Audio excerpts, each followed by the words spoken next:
Bir bağlantımız olacak. Rusya, Ukrayna'ya son günlerdeki en şiddetli saldırısını düzenledi. Rusya Savunma Bakanlığı, Ukrayna'nın askeri sanayi alanındaki işletmelerle gaz ve enerji altyapı tesislerini uzun menzilli, yüksek hassasiyetli silah ve insansız hava araçlarıyla vurduklarını duyurdu. Tüm bunların detaylarını aktaracak muhabir arkadaşımız Akşin Kişiyev. İyi sabahlar dileyelim. Ben biraz bahsettim ama sözün tamamlamasını sana bıraktım Akşin.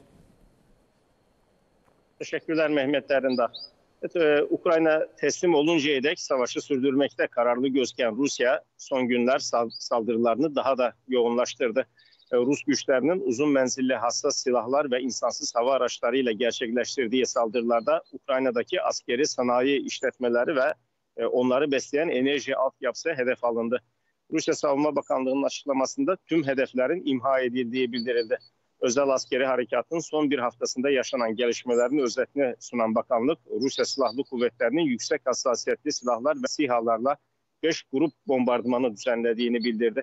Bombardımanlar sonucunda Ukrayna askeri sanayi işletmeleri, silah sanayini besleyen enerji tesislerinin yanı sıra Ukrayna ordusunun kullandığı demiryolu altyapısı, askeri hava üsleri, mühimmat depoları, insansız hava hücum botlarının ve İHA'larının üretildiği ve depolandığı yerler ve Ukraynalı militanların geçici konuşlandırma noktalarının imha edildiği ifade edildi. Son bir haftada 7 yerleşim biriminin kontrolünün Rus ordusunun kontrolüne geçtiğini açıklayan bakanlık, Ukrayna ordusunun 10 binden fazla askerini daha yitirdiğini öne sürdü. Ukrayna'nın Naftogaz şirketi ise Rusya'nın son saldırılarının savaşın başından beri Rus birliklerinin Ukrayna'nın gaz sektörüne yönelik gerçekleştirdiği en yoğun saldırı olduğu vurgulandı. Ukrayna Savunma Bakanlığı yetkilileri de Rusya'nın toplamda 381 SİHA ve 31 füze ile Ukrayna'ya saldırdığını duyurdular. Ana hedefin Harkov ve Poltova'daki kritik enerji altyapı tesisleri olduğuna dikkat çeken Ukraynalı yetkililer, halkın enerji ihtiyacını karşılayan bu tesislere yönelik saldırıların terör eylemi olduğunu vurguladılar. Rus birliklerinin bu gecede Ukrayna'nın doğusundaki Donetsk bölgesindeki bir termik santrale düzenlediği saldırı sonucu çevre yerleşim yerlerinde geniş çaplı elektrik kesintileri yaşandığı haberleri geliyor.